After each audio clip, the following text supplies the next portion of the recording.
2. The biting wind howled like a tormented beast, a fitting soundtrack for the unsettling stories that had settled around our crackling campfire. We were nestled deep in the Adirondacks, the snow a pristine blanket that hid the secrets beneath. It was my turn to share, and a shiver, colder than the air, snaked down my spine. "All right," I said, my voice barely a whisper above the wind. "This one happened to my grandfather, back when he was a ranger here in the 60s. He told me he was tracking a lone wolf, a particularly nasty one that had been harassing the local farms. He'd been following its tracks for hours, deeper and deeper into the woods. The snow started falling, thick and blinding, and soon he was disoriented. That's when he saw it, a small cottage, nestled between the pines, not marked on any map. Smoke curled from the chimney, a beacon in the white wilderness. He claimed he smelled something sweet, like burnt sugar, drawing him closer. He knocked, and an old woman with eyes like sea hips of obsidian opened the door. She offered him warmth and a bitter tea. He said the tea made him feel strangely disconnected, almost dreamlike. He remembered her stroking his face with surprisingly strong hands, and then, nothing. He woke up hours later, just outside the cabin's front door, the storm gone. The wolf tracks were gone too. And when he went back to camp, he found the cottage was never actually there. He said after that, every winter, he'd smell that burnt sugar scent and feel a chill that went deeper than the cold. A hush fell over the group. My friend, Liam, fiddled with a frozen stick. It was his turn. "My story isn't as old," he began, his voice low and rough. "It happened only a couple of years ago, during a particularly bad winter near Lake Superior. A group of us were ice fishing, and the weather turned sour really fast. We decided to pack it in, but one of the guys, Mark, didn't make it back with us. We figured he'd fallen, maybe gotten lost. We searched for days, nothing. Then, a week later, we got word from fishermen further down the lake. They'd found a hole in the ice, and inside, they found Mark's fishing equipment.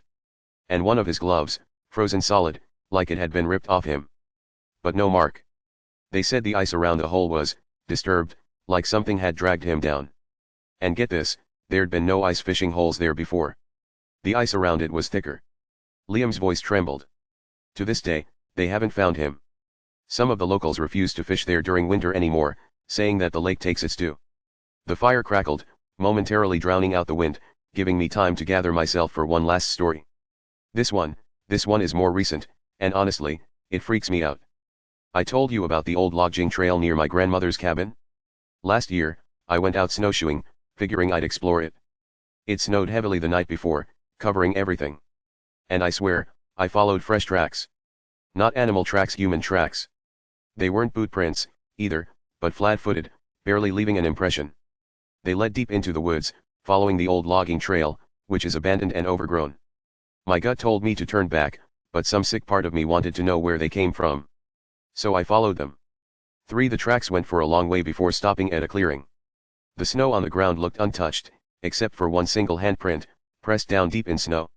It looked like it belonged to a giant, and it gave me the horrible feeling that something had been watching me, and then simply vanished. I never went back. We sat in silence after that, the only sounds the snap of the flames and the howling wind, each of us lost in the chilling implications of the stories. The woods, usually so serene, felt menacing, each shadow whispering secrets of winter's cold, dark heart. The air in the rusty nail was thick with the scent of stale beer and desperation. Not the usual Thursday night desperation, mind you. Tonight, it felt heavy, like a rain cloud about to burst. I'd been tending bar here for 5 years, seen my share of weirdness, but tonight felt different. It started with 3 separate incidents, each leaving me with a lingering chill. The first was the mannequin. He sat alone at the corner booth, a stiff, uncomfortable figure. Gray suit, perfectly parted hair, the kind of unsettlingly perfect look that screamed artificial. Around 9 p.m., a regular we called Grumbles, a burly guy who could usually drink a keg himself, came up to order. He glanced at the mannequin, his face suddenly pale. Did that guy just move?" he stammered, pointing. I looked. The mannequin was exactly as I'd remembered, unmoving. "He's been like that all night, Grumbles." "You good?"